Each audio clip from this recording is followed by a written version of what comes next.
সুইপারের বাচ্চা, তুই কে? হ্যাঁ, তুই তো আগে কখন আমার বাসায় আসনি? তুই কোন মতলবে আসিস বল? আরে 10টা বেজে গেছে, এখন পর্যন্ত ময়লাওয়ালার খবর নাই। ময়লার গন্ধে ঘরে আর থাকা যাইতেছে না। এত সময় লাগে আপনার আসতে?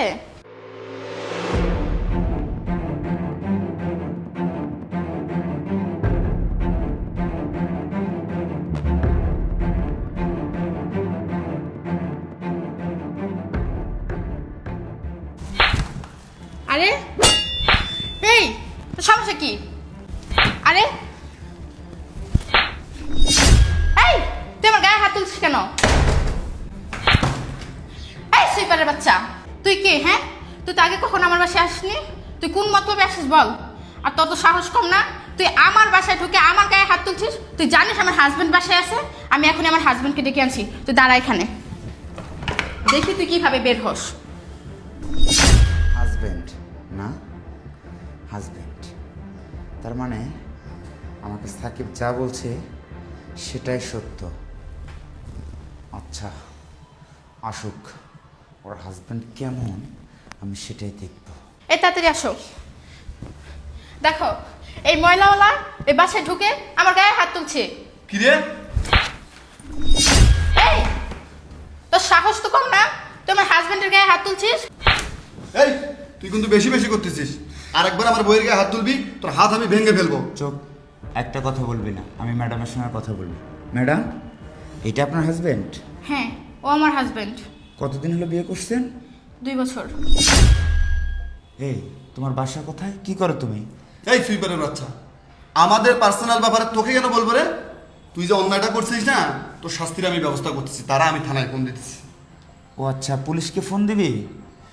আরে আমি তো ভুলেই গেছিলাম, এই কাজটা আমারই করা দরকার ছিল, সেটা এখন তুই করবি। দে দে ফোনটা দে, খুব ভালো হইব, ওদের দরকার আছে, ফোনটা দে। পুলিশকে ফোন দিবি মানে?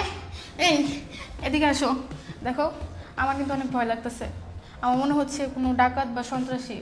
তুমি একটা কিছু করো, আমার কিন্তু অনেক ভয় লাগতেছে। এই তুমি দাঁড়াও, আমি দেখতেছি। এ ভাই, তোর সঙ্গে তো আমাদের কোনো শত্রুতা নাই, তুই আমাদের বাসায় ঢুকে আমার স্ত্রী এবং আমার গায়ে হাত তুলতেছিস। আসলে তুই কে? আমি কি সেটা পরে বলি, মনে হচ্ছে তোরা দুজন দুজনকে খুব বেশি ভালোবাসিস, তাই হ্যাঁ, না? জীবনের থেকেও অনেক ভালোবাসি।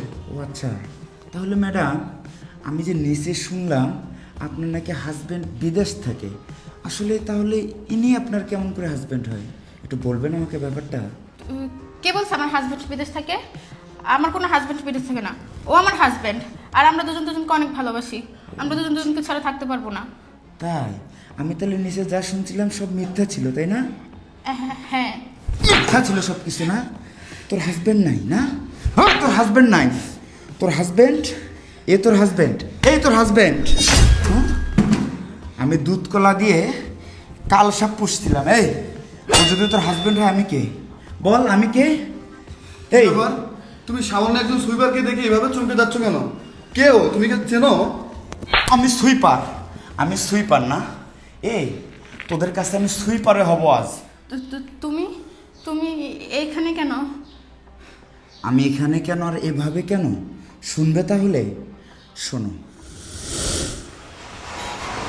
আরে স্যার, আপনি ভালো আছেন? হ্যাঁ ভালো আছি, তুমি ভালো আছো? জি স্যার, ভালো আছি।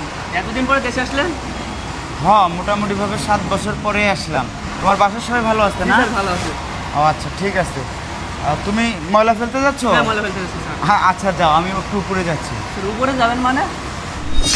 উপরে যাব মানে আমার বাসা, আমার ফ্ল্যাট, আমি উপরে যাব না? কোথায় যাব পাগল? স্যার, উপরে গিয়ে তো লাভ নেই স্যার। লাভ নেই মানে কি বলছিস জি স্যার, তুমি? উপরে গিয়ে লাভ নেই স্যার। কি হয়েছে বলবা তো আমাকে? স্যার, আপনি যেদিন ওই প্রবাসে গেছেন না, তারপর থেকে ম্যাডাম একটা ছেলেকে নিয়ে আসে, রং ঢং করে, তার সাথেই মৌজ মাস্তি করে। কি বলো তুমি এসব? জি স্যার, এটাই সত্য কথা স্যার। হিসেব কিতাব করে কথা বলবা। জি স্যার, আমি সত্য কথা বলছি স্যার। আপনি বিশ্বাস না হলে আপনি এটা প্রমাণ করতে পারেন। আর যদি আমি মিথ্যা কথা বলি, আমাকে যে শাস্তি দেন আমি মেনে নেব। তুমি একদম সত্য কথা বলতেছো? স্যার। তাই? জি স্যার। আচ্ছা ঠিক আছে, তাহলে আমি কি করি? স্যার, আপনাকে আমি একটা বুদ্ধি দিই, শুনেন। বুঝছেন স্যার? আচ্ছা ঠিক আছে, নাও। ডাকেন ওখানে।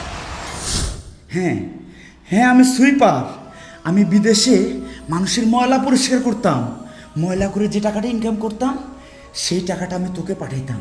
ওই টাকার মধ্যে ময়লার গন্ধ লেগে থাকতো, যে গন্ধটা কোনোদিন তোর নাক পর্যন্ত পৌঁছায় নাই। আর সেজন্য তুই ওই টাকা দিয়ে এই রঙ্গমঞ্চ সাজিয়ে আজকে তুই রঙ্গলীলায় মত্ত হয়ে আসিস। তুই যদি জানতিস যে ওই টাকার মধ্যে গন্ধ আছে, তাহলে কোনোদিন তুই রঙ্গলীলায় মত্ত হতে পারতিস না। তুই জানিস না ওই মিষ্টি? টাকাটা এই কত মিষ্টি? কষ্ট করে আমি ইনকাম করছি। এই ওকে, কি হলো কথা বলো। ও আমার হাজব্যান্ড। মানে আরে ও যদি তোমার হাজবেন্ড হয় তাহলে আমি কে? কি হলো কথা বলো। এই তুমি না আমাকে বলছিলা তোমার কোনো হাজবেন্ড নাই, তুমি অবিবাহিত। তার মানে তোমার হাজবেন্ড থাকা সত্ত্বেও তুমি আমাকে বিয়ে করেছিলা? এই তোদের দুইজনের কি ডিভোর্স হয়েছে? না, ডিভোর্স হয়নি। ডিভোর্স হয়নি মানে? এই তুই জানিস না একজন নারী কখনো দুই পুরুষের সংসার করতে পারে না? ইচ্ছে করতেছে তোকে বল আছে এই, সাধু সাজার চেষ্টা করতেছিস, একদম সাধু সাজার চেষ্টা করবি না, বলে দিলাম। ভাই আমি অনেক বড় অন্যায় করছি ভাই। আমি ওর মিথ্যা কথার উপর বিশ্বাস করে ভাই এই কাজটা করছি ভাই। আমি কখনো কল্পনা করিনি ভাই ও আমাকে এভাবে ধোকা দিবে। দেখ, আমার কাছে তোর ক্ষমা চাইতে হবে না। তুই আর একটা কথা বলবি না, এক পা এখান থেকে লড়বি না। তোর সঙ্গে আমি পরে কথা বলতেছি। এই, তুই এটা কী করলি? তুই কেমনে পারলি এসব করতে আমার সঙ্গে বলতো? তুই আমাকে কি বলতি যে তুমি আমাকে টাকা পাঠাও, আমি সব ব্যাংকে জমা রাখতেছি। আমি একদিন ফোনেও কারোর সঙ্গে কথা বলি না, তুই আমাকে বলিস নাই। তারপরে তুই অন্য পুরুষ নিয়ে আমাকে রেখে কেমনে তুই একই বিছানায় সময় কাটালি বল আমাকে। এই আমি কিসের কমতি রাখছিলাম বল? আমি কি করি নাই তোর জন্য বল আমাকে, আমি কি করি নাই? তুই যখন আমাকে বলতিস আমাকে টাকা পাঠিয়ে দাও, আমার শত কষ্ট হলো আমি তোকে টাকা পাঠিয়ে দিতাম। তুই যখন বলতিস আমার ভালো লাগতেছে না, আমি ঘুরতে যাব, আমি তখনই তোকে টাকা পাঠিয়ে দিতাম, তুই ঘুরতে যেতিস। আজকে তুই আমাকে রেখে কেন তুই অন্য একটা ছেলের সঙ্গে? এই, তোরা প্রবাসীদেরকে কি মনে করিস রে? তোরা যেভাবে তাদেরকে নিয়ে খেলবি সেভাবে তারা খেলবে। তোরা কি তাদেরকে পুতুল মনে করিস? বল আমাকে, প্রবাসীরা কি পুতুল? হাতের পুতুল যেভাবে নাচাবি সেভাবে নাচবে। আমি এতদিন মানুষের মুখে শুনতাম যে প্রবাসীদের স্ত্রী নাকি পরকীয়া করে। আমি কোনোদিন এটা মানতাম না। আমি বলতাম না, সব প্রবাসীর স্ত্রী এক হয় না। কিন্তু তুইও সেটা প্রমাণ করে দিলি, তুইও তাদের দলেরই একজন। এই, আমরা প্রবাসে কত কষ্ট করি তোরা একবার ভাবিস? তোরা একটা বড় জানতে চাস না আমরা কেমন আছি, কি করি, কেমন করে তোদেরকে টাকা পাঠাই? তোরা যদি একটাবার এই অন্তর থেকে জানতিস, একটাবার ফিল করতিস যে আমার স্বামী প্রবাসে কত কষ্ট করে রক্ত পানি করে আমার জন্য এই দেশে টাকা পাঠায়, তাহলে আমার বিশ্বাস কোনোদিন তোরা পরকীয়া করতি না, কোনোদিন না। যাই হোক, তোর কাছে ইমোশনাল হয়ে কোনো লাভ নেই। তোকে নিয়ে আমি আর সংসার করব না, তোকে আমি মাফ করব না, তোকে আমি এখনই ডিভোর্স দেব।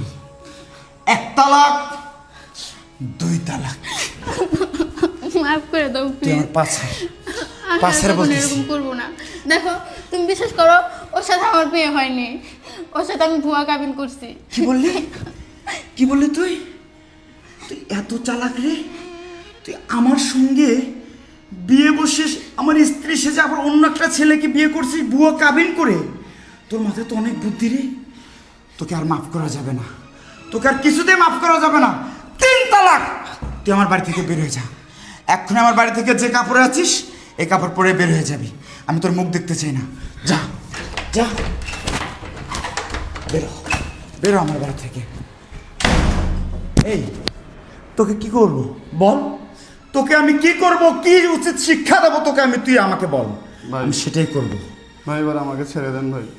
ভাই আমিও তো আপনার মতো প্রতারণার শিকার ভাই। আমি যদি জানতাম ও বিবাহিত, আমি কোনোদিনই বিয়ে করতাম না ভাই। কারণ আমি একজন আনমেরিড ছেলে ভাই। আমি ওর মিথ্যা মায়ের করে এই কাজটা করেছি ভাই। আমাকে ক্ষমা করে দেন ভাই। আমি জানতাম না ও অত খারাপ একটা মেয়ে। প্লিজ ভাই আমাকে ক্ষমা করে দেন ভাই। তুই ঠিকই বলছিস, তোকে আর আমি শাস্তি দিয়ে কি করব?